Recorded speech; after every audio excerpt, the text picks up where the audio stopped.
When We Disagree is a show about arguments, how we have them, why we have them, and their impact on our relationships and ourselves. Why does the last word in an argument feel so important? The recency effect, which is our tendency to remember and overweight recent information, explains why the ending of a conversation often matters more than everything that came before. This memory quirk, first documented by Herbing Ebbinghaus in the 1880s, shapes how we experience and remember every disagreement we have. Think about your last family gathering. Hours of pleasant conversation, hopefully, can be overshadowed by one tense exchange over dessert. A productive meeting gets remembered as a disaster because of a contentious final 5 minutes. A relationship that was mostly happy gets defined by how it ended. Our brains don't keep balanced accounts. They're biased towards whatever happened last. The recency effect makes timing critical in disagreements. Lawyers know that closing arguments disproportionately influence juries. Salespeople know that final impressions seal deals. In personal arguments, whoever speaks last often feels like they won, even if their point was weaker the whole time. This creates perverse incentives to keep conflicts going, each person trying to land the last blow rather than seeking resolution. In ongoing relationships, this recency effect creates cycles of conflict. Today's argument overwrites weeks of harmony. Your partner becomes, quote, always critical because they complained this morning, forgetting yesterday's support. We live in an eternal present where recent events eclipse patterns. But here's the flip side. The recency effect also means relationships can be repaired more easily than we think. A sincere apology can overwrite an hour of arguing. A gesture can reset the emotional tone. Ending difficult conversations with affirmation, "This was hard, but I'm glad we're talking about it," shapes both people and how they remember the entire exchange and the relationship. I'm Michael Lee, Professor of Communication and Director of the Civility Initiative at the College of Charleston. Today's guest on When We Disagree is Nick Longo. Nick is a professor of global studies and the co-director of the Dialogue, Inclusion, and Democracy Lab at Providence College. Nick, tell us an argument story. Well, thanks for having me on, Michael.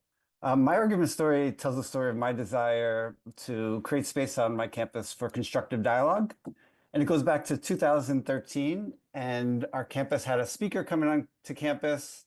I'm on a Catholic campus, and the speaker got canceled. I was teaching a course at the time, a community organizing course, and my students organized at the same time in the same location that the speaker was scheduled to speak, a dialogue on free speech. And for me, that kind of embodied the importance of creating space for dialogue on our campus and how dialogue might be a way to get past some of the divisiveness and the really complex issues we're dealing with. So we came up with this idea that we said we need to be proactive. We need to think about this stuff before a speaker gets canceled. So we wanted to put a dialogue wall in the center of campus. We did some research.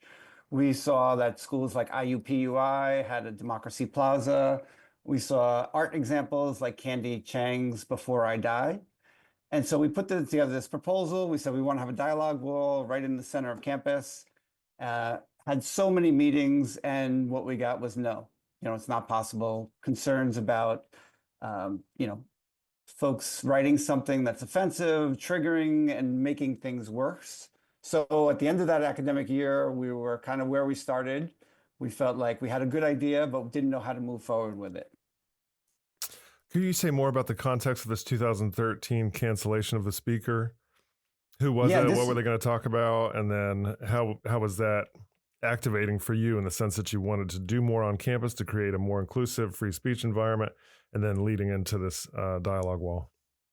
Yeah, so the speaker was a philosopher from Michigan who was going to speak on gay marriage. And so this was a time where this was, there was still a public debate about whether or not gay marriage should be legalized. Our campus, we kind of organized it. We had the speaker coming. Yeah. And then kind of, I think 2 days before he was supposed to speak, we got a message from the provost that the talk was canceled.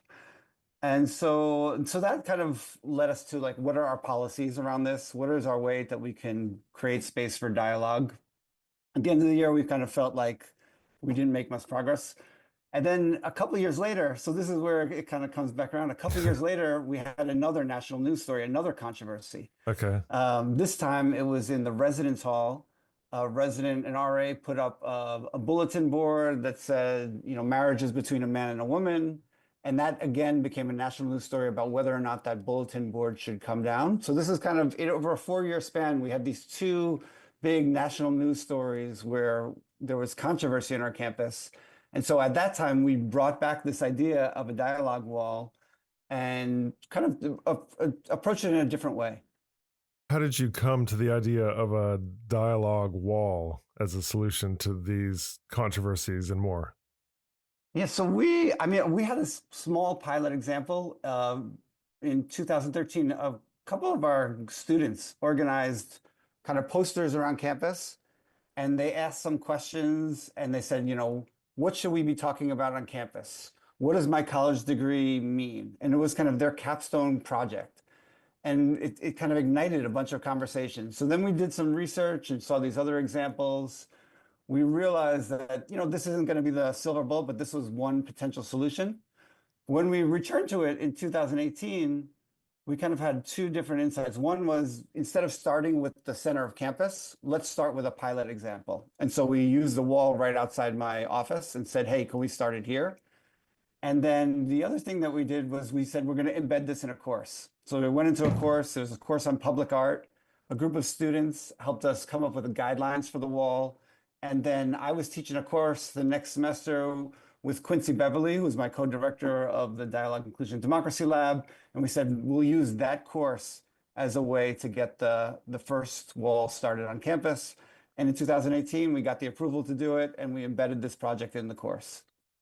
Let me ask a really high-level question, just so I make sure I'm following exactly what this is. What is a dialogue wall? Yeah, dialogue, it's a board on campus where folks ask questions. So when we got it approved in 2018, we used a big chalkboard that was designed by one of our art students. And the thing that we use it for is to ask questions and to create an opportunity for conversation. So the very first question that we asked was, what differentiates hate speech from free speech? And so we wanted that to kind of be the guiding principle of this wall that we were using outside our office. And it was really interesting. We got responses that helped to guide how we thought about these things. We got responses like, I remember in big chalk letters, one of these students wrote, intentionality versus impact. And think about, that's a core principle.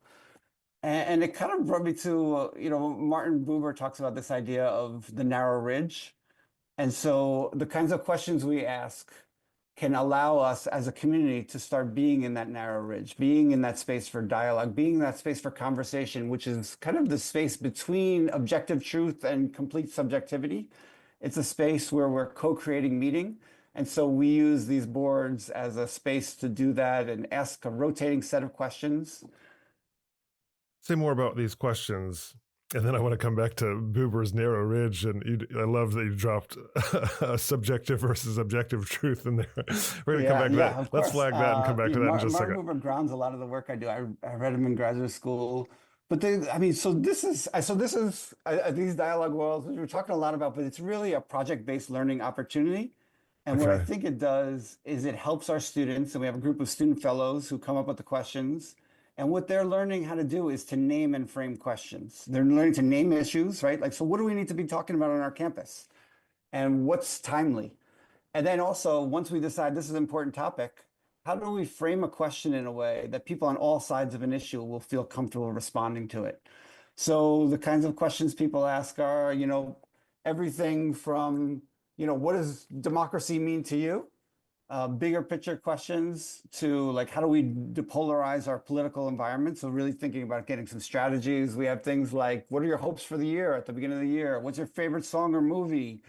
We do things that are topical, like, is sports betting good for people involved? So it's really a range of questions, but the students in our Dialogue, Inclusion, Democracy Lab come up with the questions, and they kind of figure out what do we need to be talking about. We try to connect it with issues and things that are happening on campus. And then it gives a public voice to the campus. The campus gets a chance to say, hey, this is what I think about these issues. We curate the questions. They're often connected with things that are happening on campus, like speakers, or kind of a decision that needs to be made. There's lots of approaches to this nationally and, of course, on campus. ranging from debates to dialogues to conversations, podcasts like this one. But this is pretty unique. Y'all have gotten a decent amount of attention for the participatory environment that this dialogue wall creates.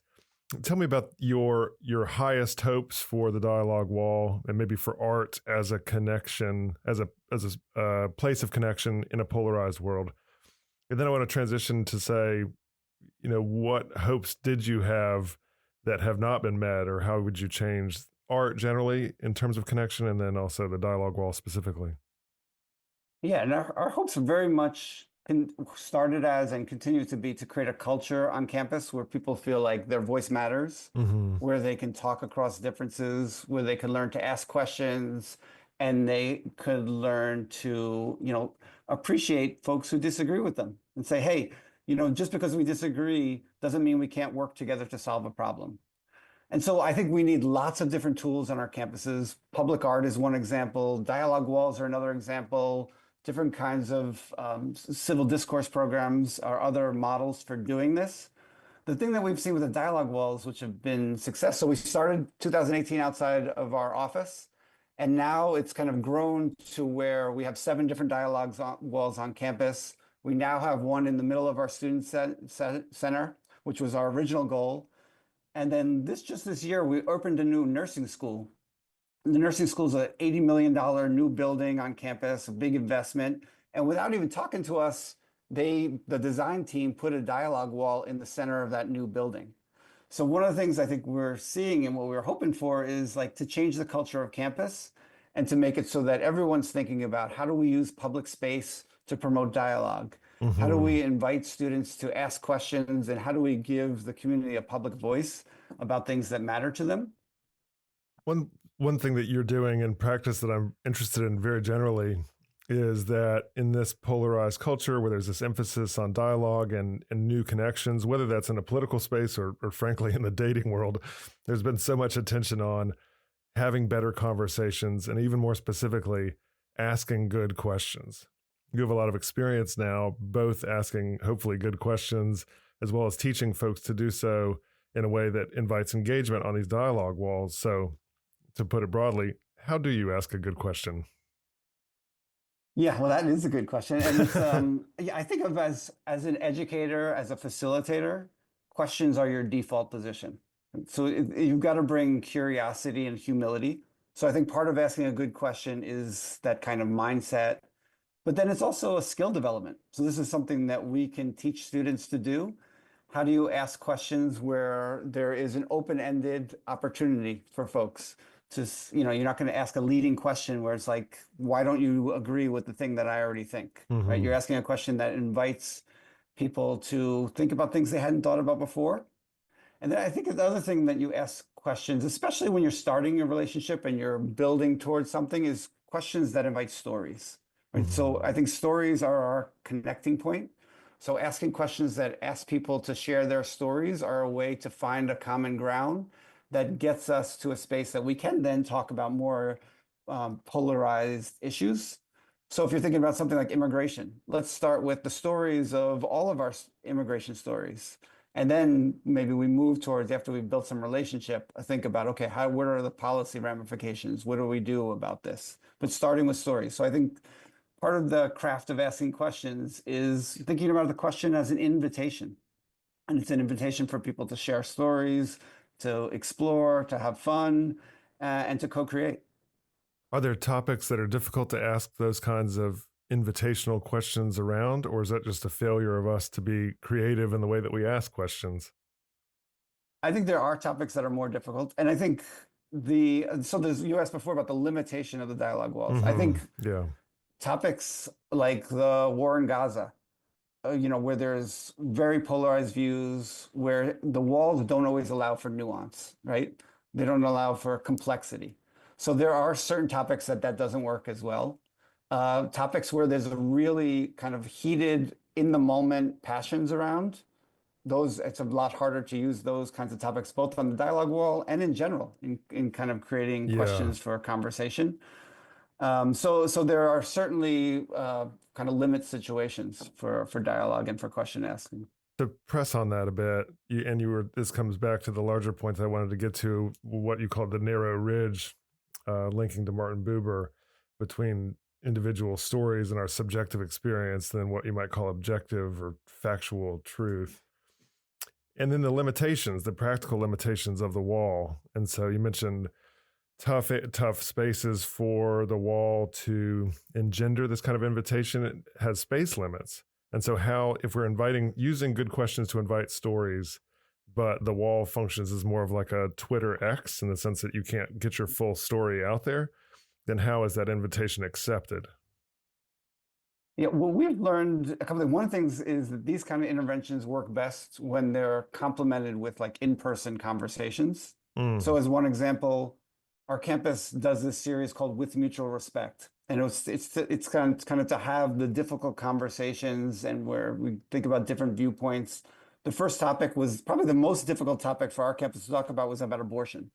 Right? So we use the walls in that case to curate questions. What kind of questions should we be asking at this event to ask the community? So it both kind of builds momentum for the event coming up and then curates a set of questions. And then the event itself is the example of how kind of people can come together and have dialogue across really contentious issues. We've also added on in the fall, we did a follow-up to that event because that event is kind of a panel format. Okay. And then after the panel format, we brought people together and had a dialogue at tables where people were talking about the issues. In this case, it was it was right before the 2024 election. So that's, I think you need multifaceted approaches. Right. And because if you really think about this, building a culture of dialogue, you can't just have kind of one approach. That's how people are going to intervene. You have to think about how we can do that as a campus and as a community.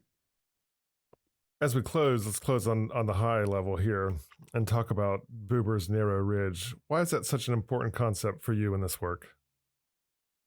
Well, I think it kind of gets at the uncertainty that we live in, but then the willingness to kind of step forward in that uncertainty and these difficult things. I mean, a lot of people want to avoid disagreements, right? They want to avoid difficult conversations.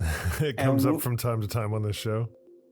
What's that? It comes up from time to time on this show. Oh, yeah, yes, exactly. So folks want to avoid it. So what Buber is, I think, arguing, and what I believe, is that we make meaning in dialogue. We make meaning in relationships. And to do that, we have to kind of put our whole selves in. We have to bring humility and curiosity. And the other thing I think is really important, and I'll close with this, is our initiative is called Conversations for Change, the work we're doing. And ultimately, what we're trying to think about is how we have these conversations with each other, talk with people we disagree with, but with the idea that the only way to solve a problem is to talk with those folks who we disagree with. So it's building space for conversation to ultimately build solutions, solve problems, and make the world a better place.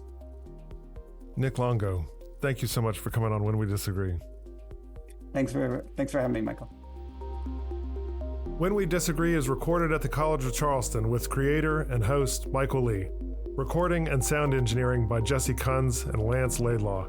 Reach out to us at whenwedisagree@gmail.com.